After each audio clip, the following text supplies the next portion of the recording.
Bula. Welcome. Thank you for being here. Vinaka is thank you in Fijian. Bula is aloha in Fijian. I'm called Shell. I am sharing from a place called Sekawa Bay in Fiji. And I've been here almost, I don't know how long I've been here, almost a month. I've been in Fiji almost a month.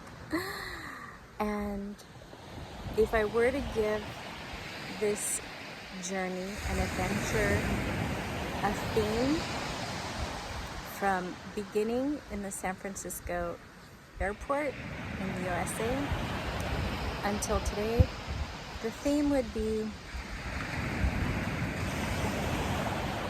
the calm in chaos. And this experience has been one opportunity after another, as I said, from the very beginning of getting to the airport to come here, of finding the center, finding that center, and using my breath to remain calm in moments of challenge and chaos. So that's the theme. And I'm so grateful that I get to have these experiences, these teachings in this classroom. So far, it feels like one of the most beautiful places I've ever been to. And the people are kind. The land is so alive. It's still wild and pure here. The rainforest is, wow. I can trek. They call the rainforest the bush here. I think that's because so many New Zealanders, so many Kiwis and Aussies are here because of the proximity to the island. And so they call the rainforest the bush. And you can trek and hike in the bush here without any concern of running into and facing any sort of poisonous sentient creature. There are snakes here, but in the bush they're not poisonous. And there are spiders, but they're not poisonous. Pretty much there is no poisonous, from what the locals have told us, there's no concern about anything poisonous in the bush. The ocean is another story. In the ocean here, I've already met in the ocean a poisonous snake, a black and white snake. But you just intend that you mean them no harm and mind your business, and then they'll do the same. That's what I'm told. I've met a poisonous eel, and I'm told there are poisonous fish and other sea amenities. Not amenities. There are, even where I'm at now, in this bay, before you get shoulder height, even waist high here, there are shark and barracuda. So the local warned me today not to go out too far here, so I swim in the shallows. Yes, and what I can say about where I am now is also, like I said, it's just been one opportunity after another to be calm and heart-centered and use my breath for all of the experiences that present. funny story. Luckily, there's 2 bureys where we're staying. A bure is their, well, they call the ones here villas, but it's a bure. It's just a small little unit that we're living in. This one's really nice. It has 1 bedroom, 1 bathroom, and a kitchen. And in this environment, it's so funny. We got here, there was no internet. There was a problem with my phone that I had a SIM card in. It didn't work, so I cleared it and gave it away. So we had no way to communicate with the outside world, or the owner of this place is in Australia. The stove has no gas and isn't working in the place we were supposed to stay. But the other side where we ended up moving into is low on water. And so we're like, luckily no one has checked into the other place. So we're like showering, washing clothes, all that on one side, cooking, sleeping on another side, or in another bure. Actually, like 2 separate little houses. And today it's a beautiful sunny day, so I can wash clothes and they will dry. We got here and we're in the rainforest here, so the first 2 days it was just wet and dark, and it's just what is. It's just what is. Yeah, so everywhere that we've been, there have been things, like even arriving to the airport to leave, they were like, we're not gonna check you into your flight here until you have booked a flight home. And Fiji Airways in San Francisco doesn't have like self-check-in, so we'd already waited in this long line for, I don't know, an hour and a half to check in. And then it was like, no, you gotta get out of line, get tickets, and or we're not gonna let you fly. We're not gonna let you into the country. And by the time we did all that, we were the last 2. They were closing the counter. We just barely made it to get checked in and on our flight, but it worked, and we're here.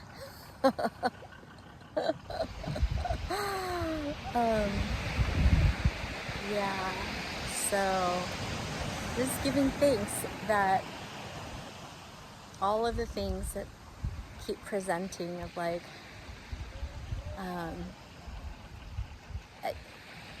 I can say like it feels like almost every experience from little to large has had some form of dilemma, delay, miscommunication, broken something, just nothing has happened in like a smooth flow. It's all been this like, okay, I need to just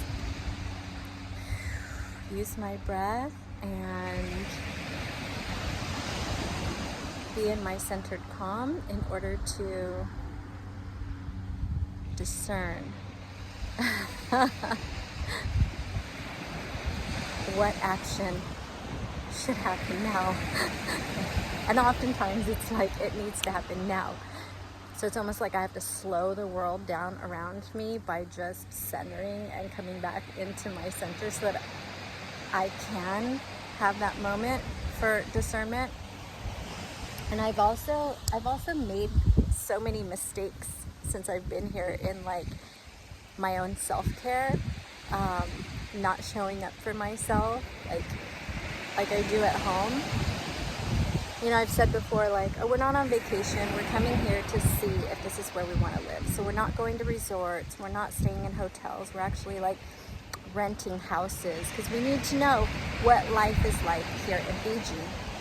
So we're seeing, oh, the appliances don't last. And the locals tell us, no way, in these conditions right by the ocean, you're lucky to get 3 years out of a laptop, 3 years out of a major appliance. Like, so broken refrigerators, broken washing machines, like you name it, broken stoves, all of it. And then for me, it was like getting here and getting to a place that we're gonna be at for 3 weeks that has a toilet. A lot of the Kiwis and Aussies who built here built houses that have toilets in their own separate room, and it's like a long room. The toilet's way in the back, and then the sink and shower are in a separate room. So for me to do my colon cleansing, it was like, what am I gonna do? And it took me 11 days to figure out how to make this work. And basically at that house, DM had to be home because he had to go into another room to turn my water source off and on at the beginning and end of my session, because I was too far. Like, in order to have my tubing close to the toilet, I was in another room from the sink. But without that, I developed these like boils. I had these things popping up on my skin. Can't see any now, I've healed nicely. But they sort of looked like pimples that immediately turned into like a blister without me touching it. And then they were almost like, not almost, they were like pussy or oozy, and they were on my legs. A friend of mine, the only person who knew what was going on, was like, it could be cellulitis, please go to a doctor, please go be seen. And I'm so stubborn, and I believe that I can heal myself from every disease I give myself. So I was like, I'm not doing that. Yeah, so there I was. It was like they were on my legs, they were on my arms, and then one was on my face, and I'm like, okay, you know, I gotta figure this out. So I lay still for 3 days.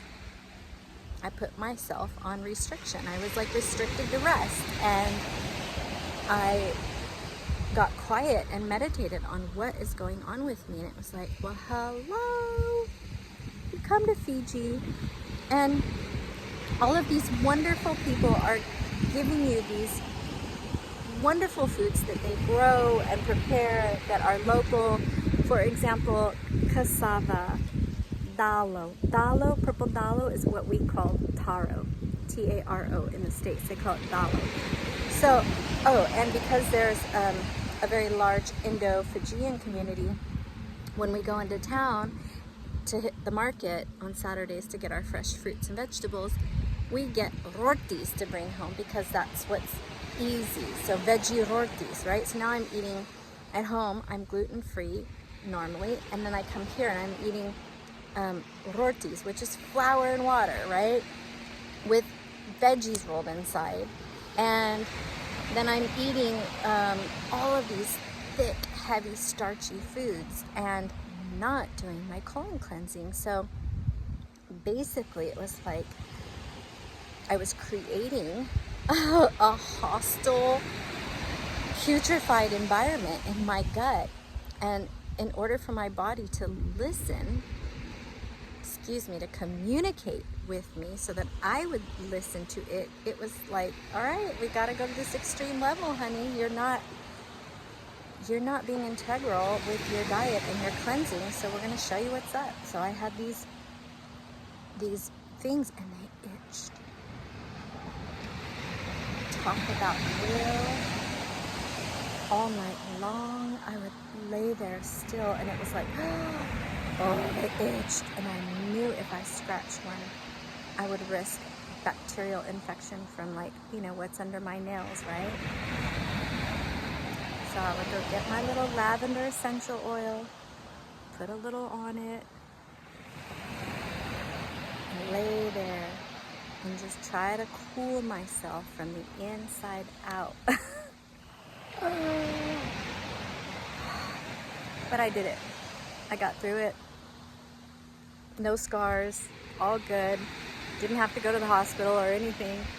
Unlike my beloved sweetheart who got a cut on his foot and let it get infected, and you know, I no longer, I know in the past I probably did with my son and stuff, but I don't tell people how to live their lives. I will offer a suggestion and then I will just be there as the compassionate witness. So I suggested my partner be still and nurse that foot to health.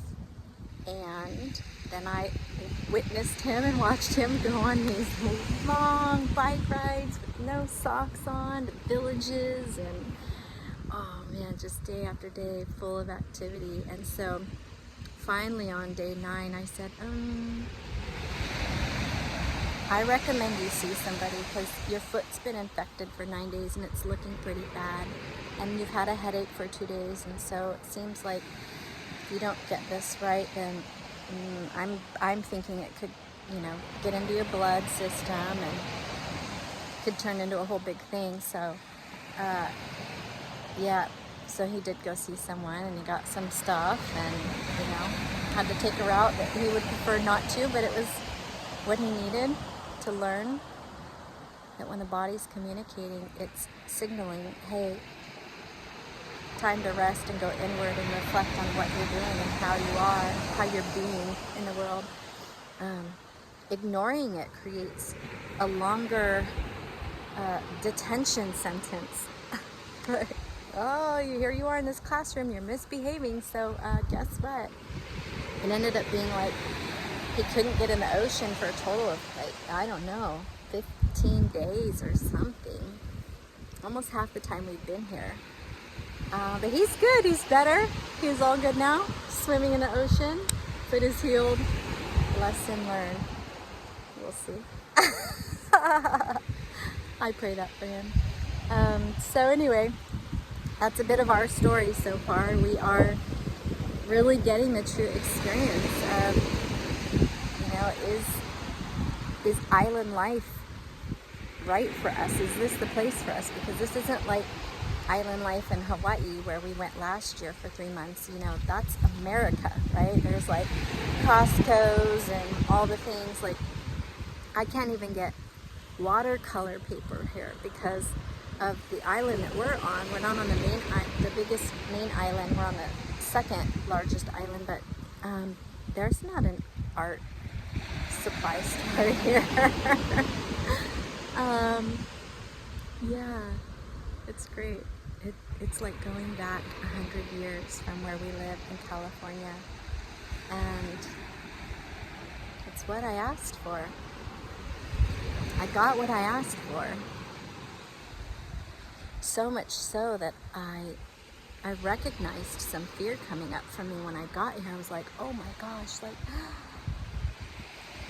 I really could have my dream garden here. It's possible to grow year-round here. I could be fully self-sustaining. Our family could be fully self-sustaining, growing our own food, having good water, because there's springs everywhere. And, living a simple life. It's going to be the last place on earth to get, an AI self-driving car like I saw in San Francisco for the first time when we were flying out. Waymo or something it was called. It'll be way more years before that gets here. So, opportunity for a simple life and being able to create a garden and sanctuary here that we're able to share with others, to open up and allow others to come and experience what life is like, living in purity, in harmony with the natural world and the original and local people, and learning from them how to live in their land and how to honor their seasons, which are different than what I'm used to. Their calendar is 11 months, and what they plant, and their calendar is based on their harvests, which I think their first big harvest is February here. So yes, really so much opportunity to co-create with all of the elements and elementals and all of life here, and to share that, which has been the dream. So just filling into it all. It will not come easy here. This is tropic wildland. It's, nature really reminds me here of just my place in the world of weaving the ways of the original wild way of living with intention for how to be in today's world.